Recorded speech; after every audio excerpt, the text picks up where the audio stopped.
And so when we talk about the vortex, what we really want, like everyone to find a way of experiencing is your vortex, no matter who you are, will take you in at one time or another every single day. Mm-hmm. Something will happen where you will come into alignment with who you are. Mm-hmm. It might be a bird that you see. It might be a piece of the sky that you see. It might be a fragrance that comes past you. It might be a piece of a song that you hear. It might be, Jerry talks about a time former in his life experience where he was in such a state of depression he could not pull himself out. And the harder he tried, the worse it got. The more he beat up on himself for being depressed, the more depressed he felt. Mm.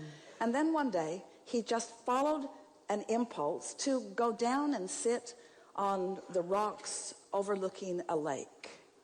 Drove for a little while, sat himself there, and a family came. They were not aware of him, would not have wanted to be aware of him because he was sort of lurking and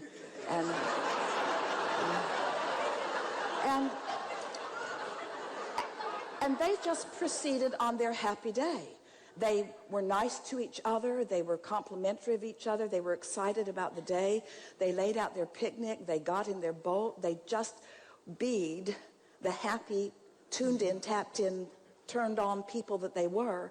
And as Jerry simply sat and observed them, his depression lifted off of him because he stopped facing the issue. He stopped struggling in the injustice. He stopped going down his list of pros and cons and rights and wrongs. In other words, he just let go for a moment, and like the cork that floats back to the surface, he came back into his alignment.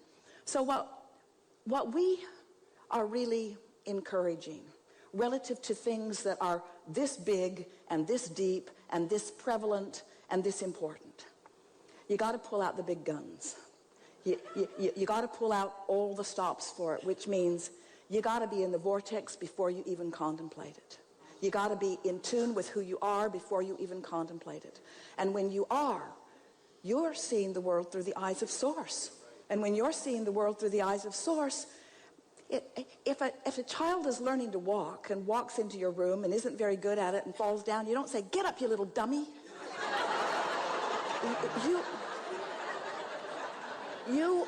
You know that this child will find its balance, and you give it only encouraging words. And yet when someone is out of the vortex and not feeling good and misbehaving and treating people badly, there's a tendency to say, "You need to be excluded from our society, and we need to punish you into compliance, and we need to educate you into a better way of life." And none of that works because you just cannot motivate from outside the vortex. You can only inspire from inside the vortex. How are you in the vortex, Abraham? And honor the pain or the discomfort. Can't do it. Can't and also can't do it. Can't honor pain. Okay. Pain and joy are very different frequencies. But isn't it bypassing? Is it bypassing to focus on the bird or the cat without acknowledging what happens? The emotion. Here's what happens as you take the subject that is bothering you the most out of the equation just for a moment by saying, "Can't do anything about it anyway. I can't change all these people. I can't fix it. I can't fix it if I want to. I can't do it this red hot minute anyway. Yeah. What I really want is alignment. What I really want for them is alignment. But what I'm really wanting is to feel my own alignment." So you just kind of try to talk yourself into that general place. But then, if you will meditate and quiet your mind, when you stop thought, you stop resistant thought. When you stop resistant thought, your vibration raises. Yeah. When your vibration raises, you come back into the subject at that different perspective, you see. So what happens is, as little by little, you allow the vortex to train you to that higher frequency, two things begin to happen right away. The first thing that happens is, fewer of those people that were behaving in that way have access to you because it's not as active in your vibration. Yes. Now, some would say, but isn't that putting your head in the sand? Isn't that just carving out this little nice world for yourself and leaving all of the others out there to deal with whatever it is that they're dealing with? And we say, it might be that, but the alternative doesn't work anyway. In other words, you can't go out of the world. You can't get sick enough to help a sick person get well. You can't get poor enough to help poor people be prosperous. You can't get mean enough to help mean people get nice. You see, you can't feel pain about their suffering and be, as Jesus was, in vibrational alignment with their well-being. You just can't do it. You can't make those vibrational shifts, you see. Yeah. So is it appropriate for you to feel the sting of injustice? Of course it's appropriate. That's part of the sifting of the contrast. You couldn't give birth to the brighter, better world if you didn't see some of it that isn't so good. You couldn't ask with the clarity that you do. But there are millions of people, there are billions of people that are sifting through the contrast who are asking, who are putting the rocket into their vortex, and Source is answering, who are depriving themselves of the very answers that they seek because they are so focused upon the problem, you see. And so, little by little, you come into alignment. Little by little, you allow the vortex to train you until it just feels natural for you to feel good.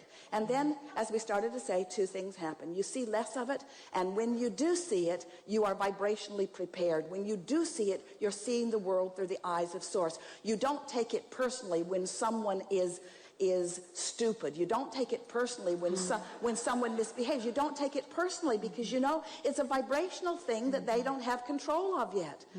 Everyone wants to feel love. We promise you, everyone wants to feel good. They just don't know how to do it.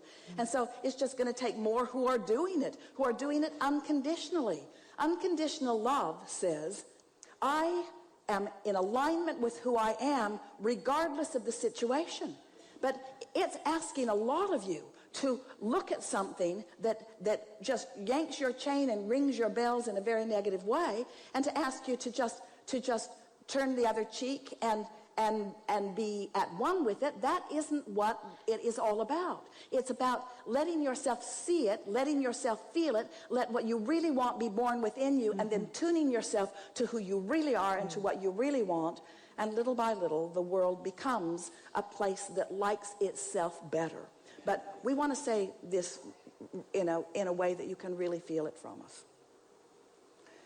And it's going to feel off to those who are so wanting to be of service to the world that you want to go out and feel their pain and wrap your arms around them and bring them home with you. We just want to remind you, Source energy, that which man calls God, is standing in the vortex welcoming them in. And even God doesn't leave the vortex. Yeah. Because if that were to happen, you wouldn't feel the disconnection. In other words, Esther will say, she said it on a pretty regular basis, Abraham, come out of the vortex with me now. Yes. Because I don't like the separation and I can't get in, so you got to come out. And she discovers we never come. We never, ever, ever, ever come. That's the way all of this works. In other words, Source energy always maintains the highest vibration and the greatest love that has been created. And you have no choice but to line up with that, you see. So when you look at it that way, when you realize that there are plenty of people who want to feel better than they do, and so in your attitude of wanting to help them, you step out of the vortex into your awareness of what's troubling them, into that frequency where you now no longer have connection to the resources of your Source. Yes. And now that's why you really feel the rage and anger at them, is because it's like, whether it's someone that you love who is struggling with something, or someone that you don't like at all who is struggling with something, as you observe them in their struggle, you feel negative emotion because you cannot stay in alignment with who you are as you observe their struggle. And then your attitude usually is, I need you to clean up your act because I want to feel good, and when I look at you, I don't feel good. So you need to do this and this and this and this and this because I need a manifestation here, because I don't have the ability to stay in alignment with my Source energy. I'm just an observer, and what I'm observing isn't good. So you need to do something about it, which is totally giving your power away, right. Totally disempowering yourself, you see. That what unconditional love is, I have the ability to tune myself into vibrational alignment with all that I am.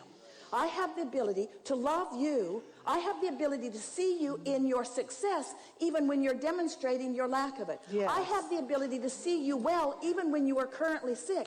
I have the ability because I practiced when you were asleep. I practiced when you weren't around. I practiced when it was easy. I practiced when I was in my treehouse. I practiced when I was watching the sunset. I practiced during my meditation. I practiced during the beautiful music. I practiced Yes, my alignment yes. with Source, and now I can unconditionally offer this love of Source. I got it. Oh, thank you. Yeah. Yeah.